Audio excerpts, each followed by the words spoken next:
Hello everyone, this is Rajashree Ghanwai, guided by Sunil Rathod. I am from Ajinkya D.Y. Patil School of Engineering, Pune, and the topic is machine learning approach depression intensity estimation via social media. So these are the outlines of my presentation.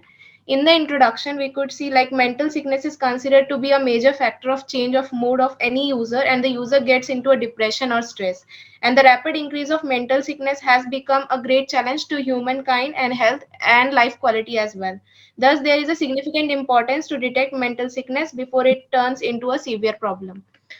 So, in introduction, we could see like there are the data is gathered from Twitter, Facebook, and the people who share their stories and daily lives every day. We could see there are some data on which we can see the predict the person's mood as they are using pronouns as I and verbs feel, am, and adjectives as ugly and sad. We could use these words to predict the mood of the person and detect depression at an early stage.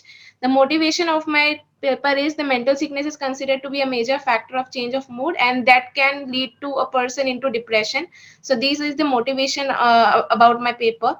These are the literature surveys I have gone through, around 10 to 15 papers. I have mentioned over here 9 papers.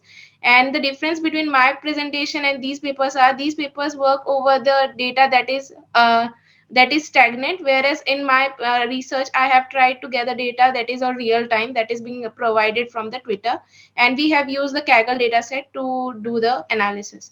So the problem statement is to design a system to find depressed users via social media network and to find positive negative comments that are used being shared by them to do the sentiment analysis.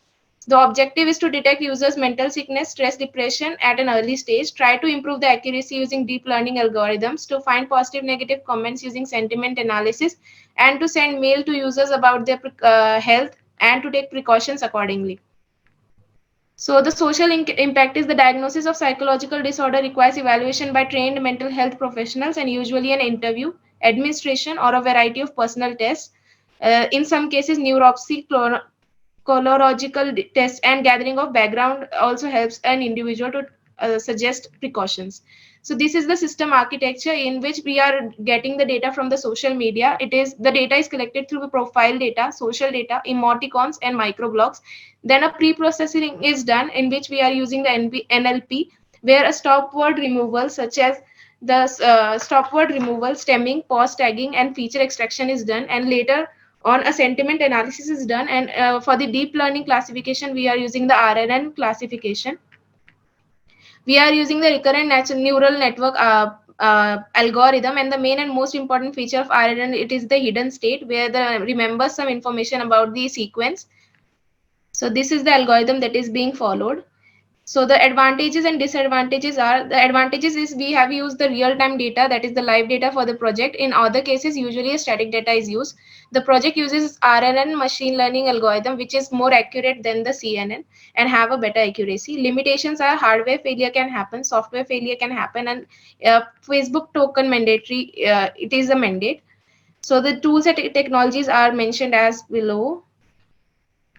Technical risk we have is overall traffic load, data loss can happen, information security and technical risk like network attacks. So the conclusion is, in this proposed system, automatically identifying a potential online user with depression and stress is threatening people's health. Thus, users suffers from depression can be identified and they might be helped before they take any drastic steps in their life that might have a long-lasting impact. And using the data of social networks of real world as a basis, we study the correlation between the states of psychological disorder of users and their social interaction. So these are the references I have followed, and thanks for the support. Thank you.